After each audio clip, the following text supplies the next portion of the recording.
Welcome to another edition of West Virginia Mountaineers Live, part of the Voice of College Football Network, and of course, hosted by the Ryan and Rush Show. Don't forget to subscribe to this channel and the Ryan and Rush Show as well, of course, at the conclusion of this broadcast. And of course, the Wolfman goes live every day at 4 o'clock and after game days. Ryan, bye week this week coming at the perfect time, especially with a little bit, not injury riddled, but there was a dirty player on TCU that gave us a little bit of a hard time, but of course we get the last laugh. And the West Virginia Mountaineers, your prediction, Ryan, you had a win against Texas Tech and TCU. I at least said we were going to win in TCU.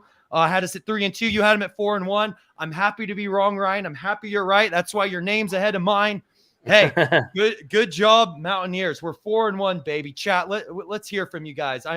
It's a great time to be a Mountaineer fan, a time that's been much needed, a time that to see Neil Brown doing what he's doing. And here's the thing is we talked about it before this season. We've talked about it every week, Ryan, is this team is they have their identity, but they're not trying to force things, right? We've seen that in the past where Neil Brown maybe has a game plan going into things and we got to stick to the game plan. We got to stick to the game plan. But this year we're seeing a team that we know our identity, our best units, our offensive line, our running backs.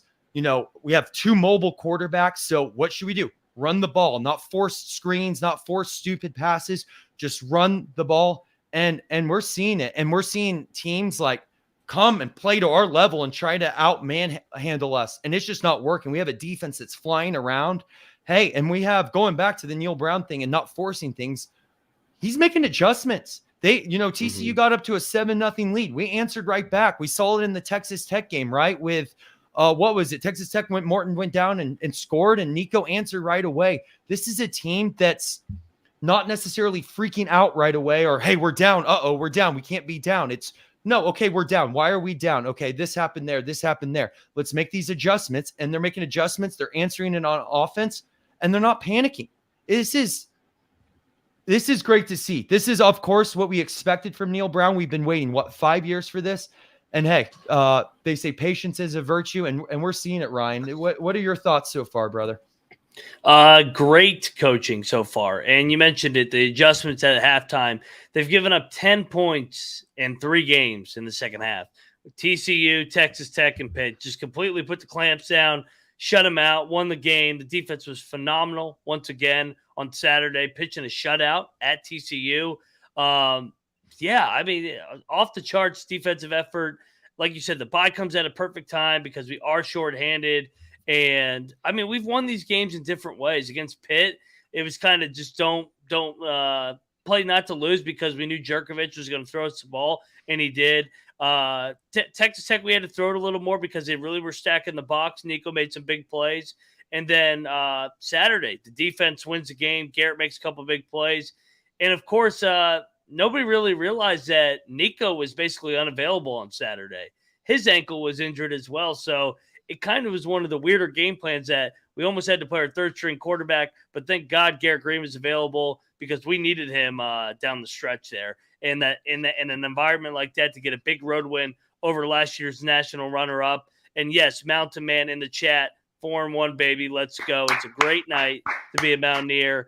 Jackson Johnson in the chat. What's up, Jackson? But bye week comes at a perfect time, though. Mm-hmm. So let's get some guys healthy. So, yeah, let's talk about this. Ever since the Penn State loss, right? Let's just talk second half. You brought it up. Duquesne scored a touchdown.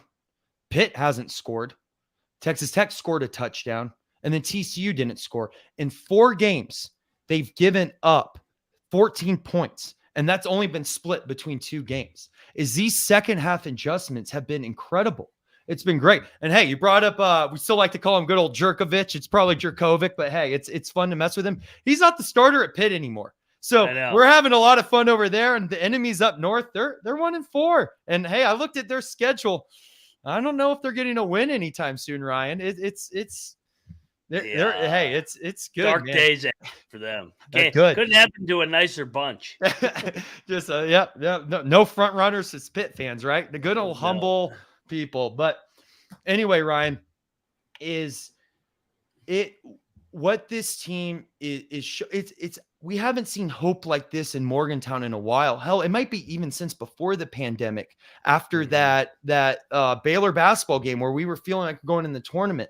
But in terms of this level of optimism, like, wow, we could make a run at Dallas. Cause I mean, the schedule, we've gotten over the hard part of our schedule. Houston's going to be a tough game next week, and not because it's Houston. Obviously, that's our old head coach, and we know Dana. When he gets fixated on something, he's like, I'm going to win that. So obviously, we're going to get the best from Dana. But the three biggest games that remain for West Virginia is right at Houston, at UCF, and at Oklahoma. And of course, at Oklahoma is probably going to be the hardest one. At Baylor is at the end of the season in Waco. Who knows what the deal is with Baylor? Great comeback win last week, but are they going to be playing for anything by that time? I mean, Aranda's seat keeps getting hotter and hotter, and then, keep winning the home games. So I 4-1 at this point. And, of course, take it week by week. We're kind of in the bye week, right? We're having fun looking at the remainder of the schedule week by week. But tell you what, you get that win at Houston on Thursday night because you come off a bye week. So what? And then because that game's a Thursday night, in a way, you kind of have like a shortened bye week on the back end. Yep. So for Oklahoma State and Gundy, and historically that's been a tough game. We finally got him at Oklahoma State last year, but who knows what's going on with Oklahoma State? Seriously, like we trust Gundy, but they don't have a quarterback. Yeah, and you mentioned it. The most important game is out of the bye week, and I know everybody's super excited right now. That's going to be a hard game. I keep saying it. Everybody that watches us over at the Ryan and Rush show, that line's probably going to be around 3 or 4 points. It's. I know Houston's in last place, but we're not a team that's going to blow you out. We're a team that's going to outgrind you. So, I would love to blow out Houston, but it's just not going to happen. It's going to have to be the same formula as Texas Tech, TCU, and Pitt, outgrind you, and hopefully basically choke you out and win the game. So, and you guys know Dana. Dana's pulled multiple upsets here when he was a home underdog in Morgantown. Same situation for him in Houston coming up, and it's his Super Bowl, and his job is potentially on the line. So, that, like you said, Rush, the most important game is this Houston game. It's really important, imperative for that staff and those players not to get too high. They've done a great job of taking on the next challenge. We had to beat Pitt because we owed them one from last year when we threw the pick six. Then we had to beat Texas Tech because they had beat us 4 straight times under Neal. And then we owed TCU one from last year. So there's got to be some motivation, hopefully with the Neal Dana angle for this upcoming game. But this is not a time to relax and say, oh, we're 4-1. We're going to go into Houston and beat those guys. They're going to have to play well again. So I think an advantage too to this, and we'll rewind here in a second and kind of talk more what's gotten up to this point, and then we'll look out more. I know we're doing a little bit of everything right now, but with this coming up on this point that you were saying, with this coming up against Houston and it being a Thursday night game, right? Neil Brown was talking about how it's not really a true bye week either. Like sometimes you have those bye weeks, kids are able to go home, right? See their families, catch up with friends. Maybe a couple days without practice. I'm sure they'll still have a couple days without practice, but I think that's a good thing. I know sometimes it's good, like, hey, they need to go home, clear their heads, but I think because of how focused this team has to be, especially technically on paper, we may not have the best personnel out there. There are other teams' personnel might be better. I mean, just look at who we've played so far. I think the fact that they need to stay in Morgantown and kind of still report to the facilities, even though they've been their bye week, I think that's a good thing in this case. I think it limits distractions. It keeps guys focused. They're stable, able to heal up from injuries, but there's concerns, right? We've seen it in the NFL before, but we've seen it in college football. Sometimes these players go home and they go home to areas where it wasn't the greatest upbringing and they get in trouble again. And then obviously that creates distractions, and then we're out with more players and, the whole domino effect, right? And I think them not having a true bye is actually going to make a positive difference and maybe the difference in us beating Houston rather than it being if it was a normal Saturday game us beating Houston. And then going back to what I said earlier is now, okay, you got kind of not the full bye, but you play on a Thursday, but then you get an extended rest for Oklahoma State coming back at home. So yeah, you get more rest, can heal up more. And then, hey, you play an Oklahoma State team that you should win as well. And so I think the way the schedule is set up, not only the opponent's schedule, but the timings of those games is very beneficial for West Virginia. Agreed. And I think they reported back today. So Neil gave him off Monday and Tuesday. Stay away, get your body right, and basically just be a student for a couple days. And then you're back here because they're basically today is equivalent to Friday the week before. And then tomorrow we'll basically start the new week, headed into next Thursday. And then they'll have a travel day a week from now before they take on the Houston Cougars. But yeah, no, I like the bye that the Big 12 has done with on the front end because it's basically you basically sandwich the game in between a 2-week span. So you get 10 days off or 11 days off on the front end, then 9 days off on the back end. So some additional rest for these teams that play weeknight games. Yeah, it ends up being like 3 weeks, 2 games. Yeah, but it's a nice the positioning of it. Yeah, it is. It's a break on both sides. And it's at the middle point of the year. We're 5 games in. We got 7 to go. So the middle game is the bye week. Yeah. Yeah. No, it works out well. All right, Ryan, before we've kind of talked about both sides of it. Let's rewind it back a little bit, right? Is we started with Penn State and now we're seeing how good Penn State is this might be we had him on our podcast. I think it was Jake, the Penn State guy who used to live in Morgantown. He say that this kind of feels like it's Penn State's year. And with that being said, and we've talked about this over and over again, the score was not an indication of how that game really went. And how good we played there is obviously every win and every week that passes, and we're seeing what Penn State does, that loss is looking better and better. Like we didn't feel amazing after the game, but now knowing what we did now, I'm like, dang, that actually ended up really being a moral victory that we needed. And then of course we had the Duquesne game, and there was something about that lightning storm. I felt it, Ryan. I felt the electricity in the air that, a little slow to start. The lightning hit. West Virginia came out firing. Of course, that was the Clement game, got him on scholarship, realized we have another receiver that we can work with. And then obviously you got the Pitt monkey off our back. We got the first Big 12 monkey off our back. We got the road win off our back. By the way, quick side note, the fact that we're not in the top 25 right now is ridiculous, but maybe we'll get that bye week win where a couple of the teams lose and we'll sneak up into there. But we're getting to this point where, we've talked about it, the checklist, right, of everything we need to do.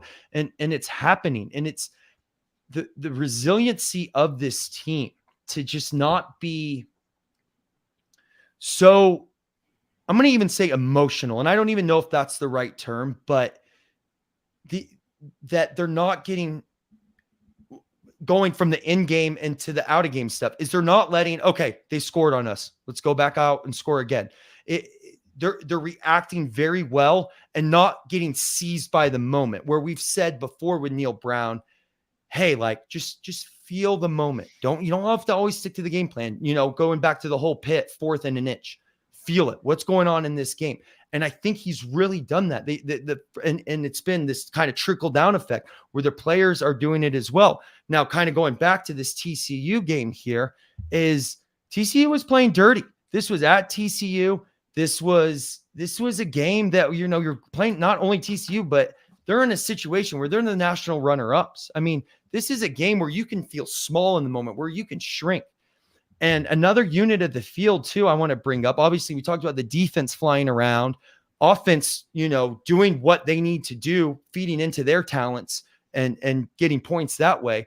But I got to give a shout out to the special teams as well, because that was a little bit of a concern going into this. But you have 2 missed field goals, blocks in there, and just going out and attacking. I mean, it's been a lot cleaner. It seemed like with punt returns, kickoff returns, they're getting a little better every week. This is a team that's playing well. It's contagious, right?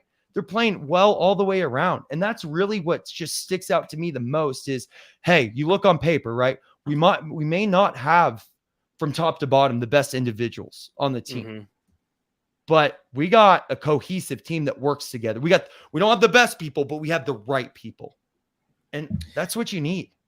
Yeah, and they dealt with some serious adversity in this game.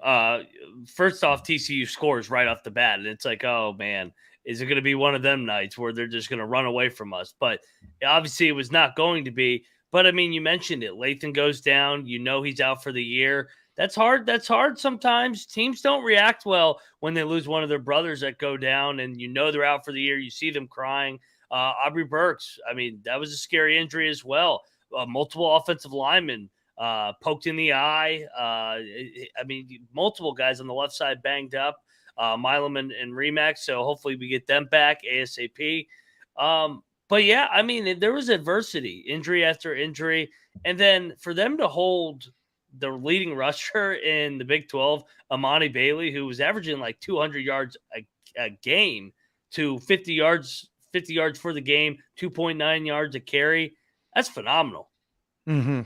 It was fantastic. I mean, both games. I mean, well, I guess you can say the same thing about Dracovic. Is what I really like that the defense is doing, not only flying around and wherever the ball is, it seems like someone's there to do it, is we're really getting after the quarterback. And that was kind of it just didn't feel like we got after him last year, or it's been a real while since our presence was felt by the quarterback. And I mean, another reason for this is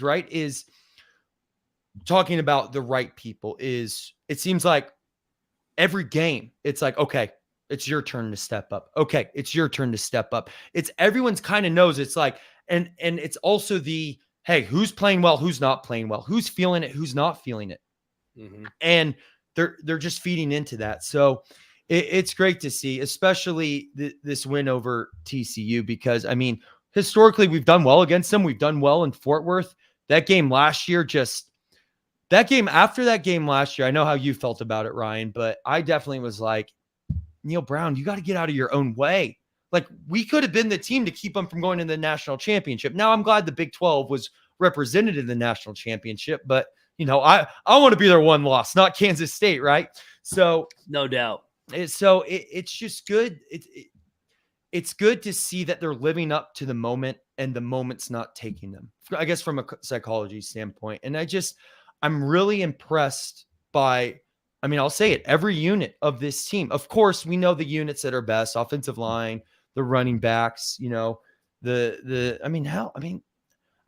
think every unit's playing very decent. And of course, talking about it too is someone we haven't talked about yet, which is long overdue, is Garrett Green. Yeah, that guy is gamer. is a baller. That guy is a dog. That guy is a leader.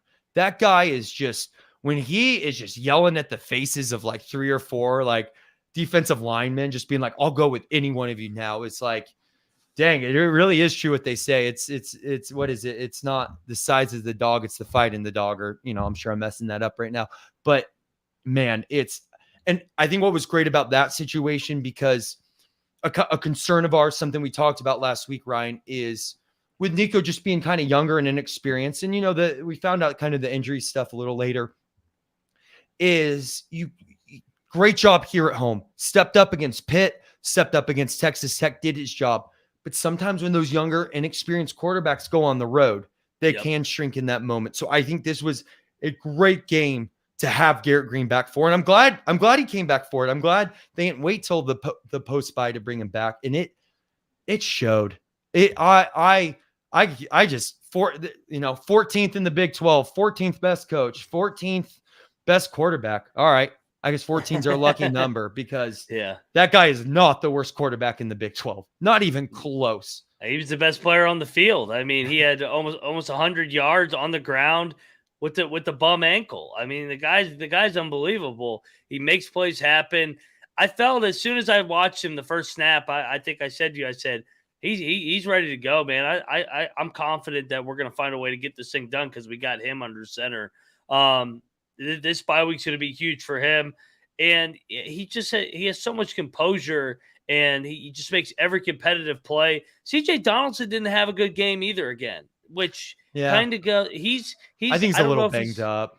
I think he is too, and I think he's also got some other things going on. But I mean, Jaheim White stepped up, the freshman. He had a couple big runs, 5 carries, 46 yards. They got to get him more involved in the offense I agree. to spell, because remember, CJ has not done it for a whole year yet.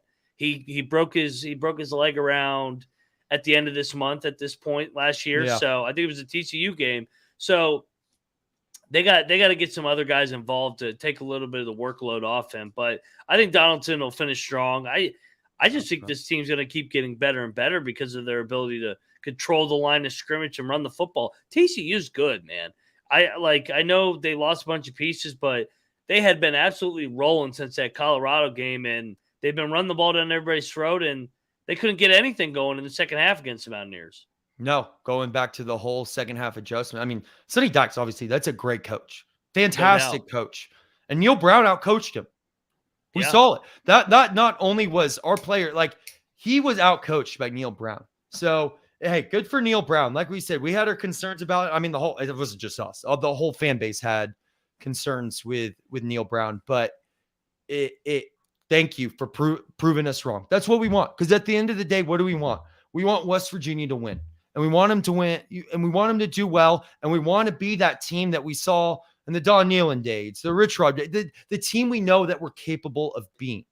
And hey, I don't care who's the coach. I just want to win. And hey, 100%. Yeah, and it's kind of been weird, the people cheering against Neil Brown, because it's like, what if he does strike at the right time? Because he's a great recruiter. He starts figuring out this coaching thing and starts getting even better recruits here. We can return, and I'm all for it. Like I said, no, who cares who's doing it as long as we win.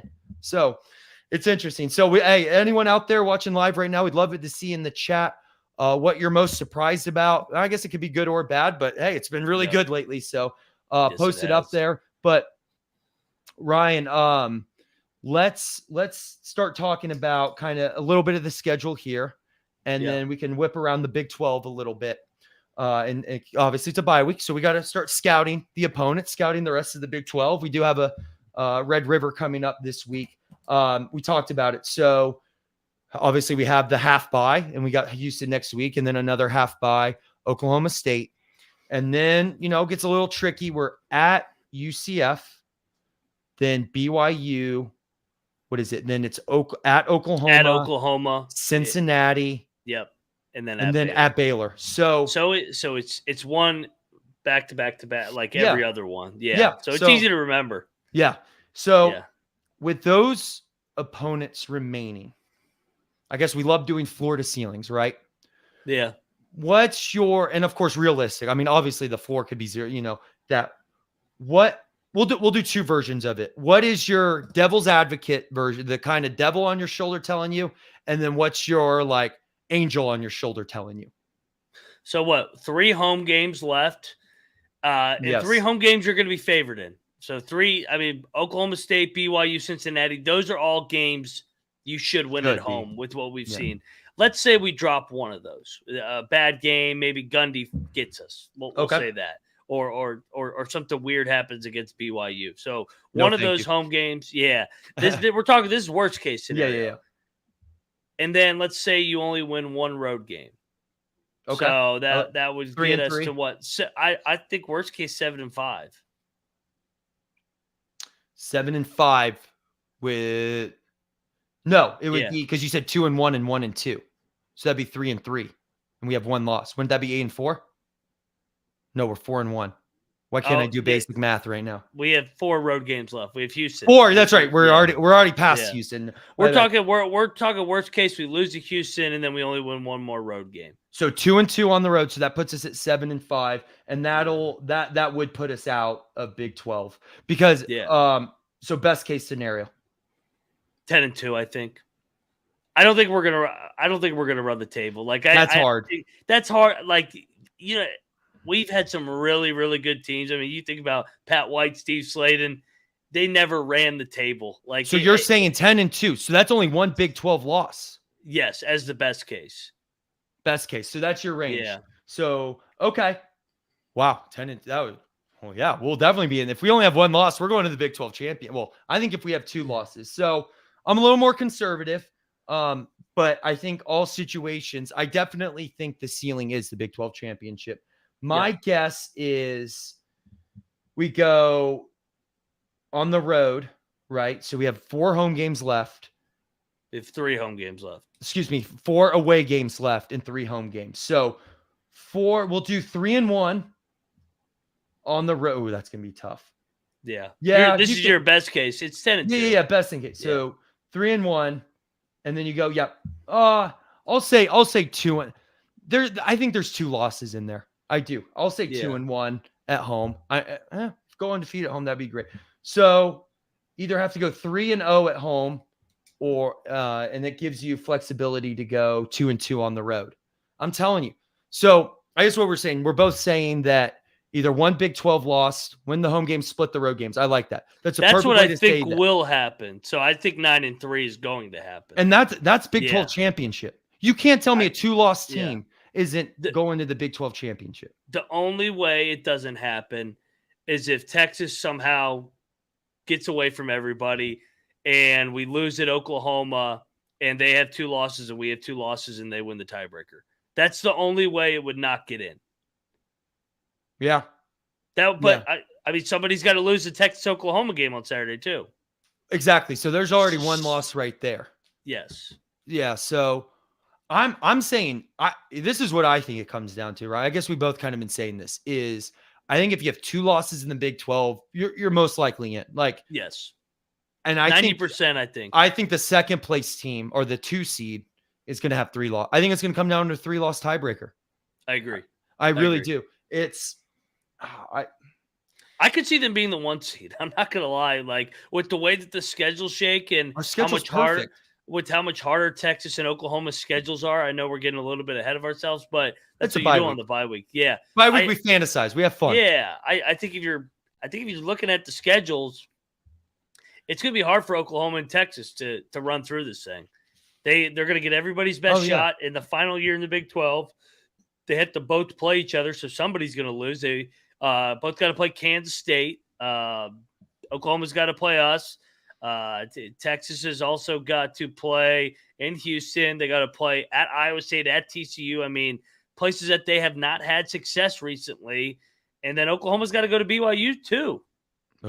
On senior day. Yeah, on senior day. I mean, they got some hard spots. I think BYU's 2-0 all time against Oklahoma as well. They won that opening game against Sam Brown. I guess he got injured for was it Landry Jones came in that game? The old Steelers quarterback. Yeah. It would have been funny if we had not drawn Oklahoma either in the schedule. If we had not got Texas or Oklahoma or K-State. I was thinking about that. What if we got Iowa State after the gambling stuff with? Hey, you can't ask for it all. But I'll play them at Norman. I'm down to beat them there last year in the Big 12 as well in Norman. Hey, this could be the even out game, right? When Garrett Green was supposed to start last time in Norman, that was, one bad not offensive snap away from us winning that game. Now's the time to even it out. Well, and who is really giving Oklahoma trouble over the last 4 to 5 years? They've kicked their ass every time they played Kansas State because they just run the ball right down their throat and control the tempo and clock. Well, I think we can do that. And I think that's why we beat Oklahoma last year, because we were able to control the clock, run the football, and Garrett Green made some plays. So I do think we have the blueprint to bother those 2 more talented rosters in Texas and Oklahoma whenever we get there. Mm-hmm. Well, and don't forget, I mean, Oklahoma and Texas are going to have a target on their backs. I mean, Yormark, what we kind of thought was going to be the winner of Texas Tech, Texas, which I guess technically can still happen, was probably going to go to the Big 12 championship. That game is prime time. Yormark even called it out. But do you know what that might end up being? Maybe that's the reason Texas doesn't make the Big 12 championship. Maybe we get a little Texas Tech upset in there as well. And Rush, I think also we just saw it with, I know Colorado has their holes, but when you play a Super Bowl after Super Bowl after Super Bowl, you finally start to wear down. I think that's what Texas and Oklahoma are going to get at the back end, the Big 12 fatigue of getting everybody's best shot. Because everybody's going to want to beat them one last time. So I think we're going to see it in the Pac-12 as well. When all those teams, Oregon, Washington, USC, Oregon State, Washington State, that are all really good, I think they're all just going to knock each other out of the playoff for the Pac-12. Yeah, the Pac-12 is obviously I'm excited to get those other teams next year. I mean, hey, we'll got plenty to talk about next year when that happens. Conference realignment, the gift that just keeps on giving, especially for content.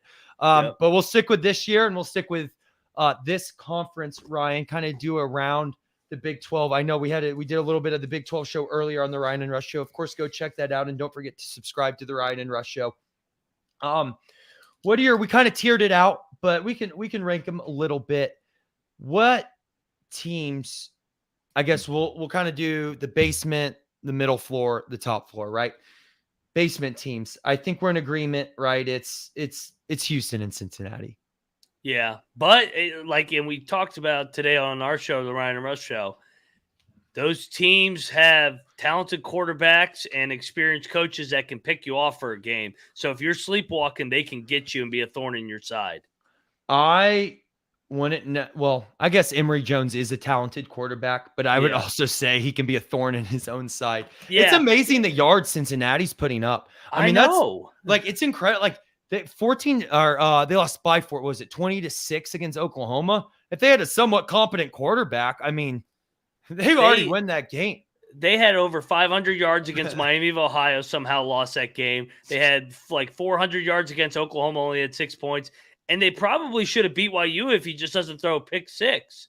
I mean, they're like you said, that's what I'm saying. Like from an offensive standpoint, if they just don't turn the ball over, they're actually pretty talented. And then Houston too, Donovan Smith. Yeah. Hey, I think he lights it up.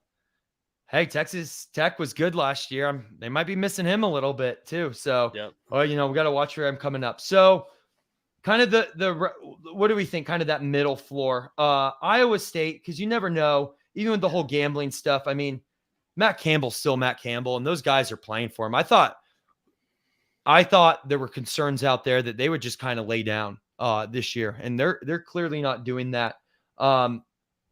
Baylor, I think. Okay, so we talked about I think the winner of Baylor Texas Tech will kind of start getting themselves back in the mix. The loser is they're just kind of done. It's tough.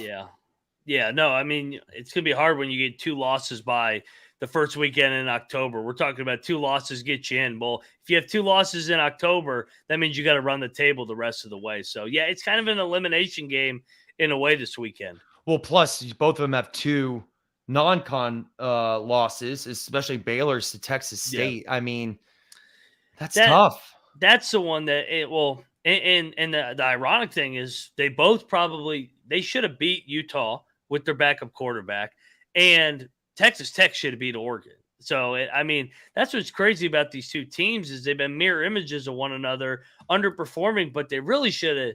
They got caught looking ahead to the big game, but they really should have won the big game too. We'll also put middle floor UCF in there. That's the most fraudulent 0-2 when you don't have your star quarterback and you're still compete. I mean, they should have beat Baylor, but hey, good for Baylor to come back and give themselves a shot. Maybe that is the thing that kind of excels Baylor moving forward. And then I'll give it to BYU as well. I mean, here's the thing about BYU that even with Jalen Daniels in the game, I know Kansas wasn't in. We'll talk about Kansas here in a second.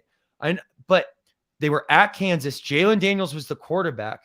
Yeah, West Virginia fans may not like this. Keaton Slovis had the game of his life. I mean, he looked incredible out there. He's been fantastic. BYU doesn't turn the ball over 3 times, and I don't know, gets more than 10 yards of rushing or whatever the ridiculous number is. They win that game. And that game, that was not a 2-possession game. I know they covered it by 11 points, but BYU was the completely right side of that. And I think we honestly should put UCF and Kansas in its own category because they have 2 of the top 5 quarterbacks. They would be in the top 4 or 5 in the league when they're healthy, but right now they're not. Right now they're not healthy. The rumor is Plumlee might return this weekend against Kansas, but so may Daniel. So it's kind of mirror images of one another. And I think if they have just the quarterback, they can compete for the league, but I don't think you can trust either one right now. And they both have really good coaches. Yeah. That's going to be it. I hope they both play. I really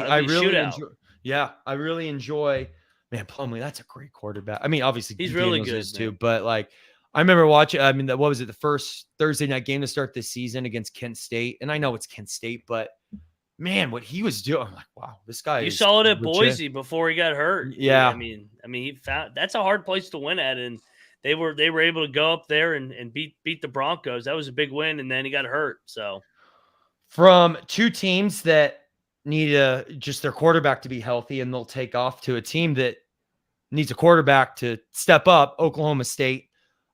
Here's the thing. Gundy, right? We all know since 2007, he hasn't had a losing season. He's been in a bowl. He's just an incredible coach. I loved a couple weeks ago when that old clip of him is to take it out on me, not my players. And then the press gives him Gundy's the man. I love Gundy. I don't love what he's done to West Virginia, but oh man, Mike Gundy, man. He's great. But Oklahoma State's that team that Gundy's a hell of a coach and can coach him up. But if they can't, I guess from another Gundy who's in the quarterback room, if they can't figure out the quarterback situation, this team can sink fast. Because that South Alabama game was, whew.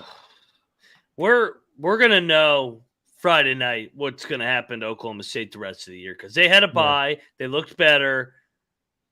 And in the usual year, Gundy's going to get them better over the bye week. If they don't look any better, then they're dead. I mean, they're not going to get any better. And they get K-State coming to town. So no time to feel sorry for yourself, man. You got to find a way to get that game. I know you're an 11-point underdog, but they've dug themselves a hole losing at Iowa State, losing to South Alabama.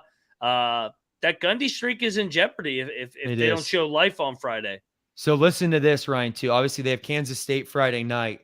Then they have the week before they play us, they have Kansas, and that's a Saturday game, too. At least we're playing on Thursday. Yeah. And then they have us and then Cincinnati. So that's a revenge game because Kansas ran it up on them last year when they had all those injuries. Yeah. And I like how it's Kansas State, Kansas, then us. I mean, that we're in add to the West Virginia schedule and us being in a good position. Play Oklahoma State at a great time to play them as well. So I guess that would kind of be our middle tier. I guess our middle tier, our middle level of this house. We'll have our UCF and Kansas room kind of off to the side. Going to the top tier. Obviously, we'll start with the 3-2-0 teams and the other undefeated team. We have Texas and OU. Oh, hey, I'll tell you what. Because we have a bye week coming up this week I guess the other team will have a win, but yeah. Hey, we'll for sure be number 2 in the league. Well, I guess if Kansas State wins, we'll at least be tied for number 2. We will at worst be one of 3 unbeatens headed into Houston. Potentially one of 2 if Gundy can pull off a miracle. I wish Texas and Oklahoma could both lose. That'd be great. There you go. They need to go. They need to go to like a 2-point conversion off that goes to like 15 overtimes, and their bodies are so beaten by the end of it. Play soccer. Go play soccer. Right. Obviously, West Virginia. Got to put them in the top tier, man. We're happy about this team. Absolutely. Yep. Love the brand of football. Grinding it out. Love the schedule, Ryan. Love it. So, and then of course K-State. That Missouri loss isn't looking too bad for them. Obviously, they had the Tulane loss last year, and we saw how good Tulane is. Missouri's 5-0. And, Howard got hurt a bit. Another quarterback that needs to be available if Kansas State's going to be good. They may need to have a side room as well. But you're right. This Oklahoma State, Kansas State this week's going to be huge. And then I feel like I'm missing it. Oh, Kansas. Well, Kansas is kind of that middle tier we were talking about. So it all gets back to the one big question, Ryan. Do you have an available quarterback that's willing to go? And if you don't have available quarterback, do you have that next guy that's willing to step up? West Virginia checks ththose boxes. Yep. And so I think we both agree that Texas and Oklahoma are 1-2 if you had to rank everybody. You have to. 5-0, but you can nitpick both of those. Texas has played 3 straight backup quarterbacks. The best quarterback they've played is Jalen Milroe, who's not very good at Alabama. So they're going to play their best quarterback on Saturday and Dylan Gabriel. On the other side, Oklahoma has played Cupcake City on the schedule. Their non-con was extremely soft with Arkansas State and Tulsa, 2 of the bottom 10 teams in the country. Struggled at Cincinnati, kind of were fortunate that Emory Jones self-destructed, and then they played Iowa State at home. So Texas is going to be by far the best team that they played, the best team in the trenches. Saturday's going to tell a lot with those 2 football teams, I think. Yeah, and just looking at Oklahoma, I mean, we're going to see if Venables is a somewhat decent coach here because I'm still Yeah. not sold on him by any means. I'm I'm a little more sold on Sarkisian than I am Venables. I just think he's a brilliant defensive mind, and if coordinator's your ceiling, so be it. Which way But do you lean in that game, Rush? the Texas Oklahoma game, Yeah. probably Texas. I think Texas probably in a close one. What's the spread in that game? 6.5. Texas, Yeah. and that is a lot of points though. I know. It's probably right. Maybe it's right. It's a true neutral field. I mean, they literally, that's a great thing about the Cotton Bowl and the Red River Shootout is they put it right down the middle. So it's literally a true neutral site. So it's one of the few neutral sites I like. But Oklahoma, so they both have after Red River, they both have a bye week. And then you're versus UCF, which Plumlee could be back. If you're at Kansas, hopefully Jalen Daniels is back. At Oklahoma State, you think Gundy's going to lose his last round of Bedlam. Then West Virginia, Garrett Green revenge, baby. Get back out there. At BYU, Provo, senior night, then versus TCU. I'm telling you, we could see Oklahoma lose Red River and it just go like this for them. I mean, basically, in a way, happened. They got killed last year. Maybe that happens again this year. But I love when that game's good. What was it, the 2 years ago when Caleb Williams came in? Yeah, and Texas was 4-1. And then they completely self-imploded down the stretch. Yeah. They finished 5-7, and we beat the what out of them in Morgantown to knock them out of a bowl game. So both teams, after the Red River, the loser has self-destructed the last 2 years. That's my prediction. And I think I think it's Oklahoma. Yeah. I think Oklahoma. And then Texas will. Texas can Texas, man. They love getting to that point where like, oh, we're good. And then they just implode. They just assume because they're Texas, it's going to be right. And don't get me wrong. You want to tell me that, say, Texas is kind of towards the end of the season, and if they get one more loss, they won't be in the Big 12 championship. And there's a controversial play. You don't think a Big 12 ref's throwing that flag? What do you mean? Yormark already has it already said. Like, he's going to be like, anything close here in this Texas Tech game. Oh, that looked like holding for every place holding. Just keep throwing the holding. So that's why it's going to be West Virginia K-State in the final. Oh, man. Could you imagine? Would be great. If that happens, we'll call it the Josh Eilert Bowl. Yes, we will. Be fantastic. Yeah, that would be good. But hey, it's possible. And it's what we talked, well, especially you, Ryan, what you've talked about is if that's Kansas State, West Virginia, it's a mirror looking at a mirror. That's two just ground and pound teams. Oh, that'll be it seems like recently it's been a little, it hasn't been great for West Virginia recently when we played them. But, when we were students here and, I think Snyder was still the coach.